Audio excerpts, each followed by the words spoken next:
প্রতি জুমা ইমাম আছে, খতিব আছে, ইমামরা একটা আয়াত পড়ে কোরআনের, ইন্নাল্লাহা ওয়া মালাইকাতাহু ইউসাল্লুনা আলান নবী ইয়া আইয়ুহাল্লাযীনা আমানু সাল্লু আলাইহি ওয়া সাল্লিমু তাসলিমা।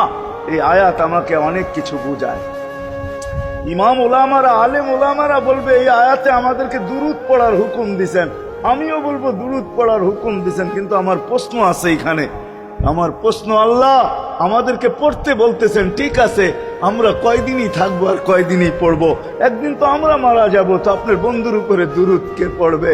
আল্লাহ বলে, বেওকুফ, দেখোস না ফেরেশতাদের নাম নিছি, ফেরেশতারা পড়বে। আমি যদি আল্লাহকে উল্টা প্রশ্ন করি, একদিন তো ফেরেশতাও থাকবে না, মালাকুল মউত মারা যাবে।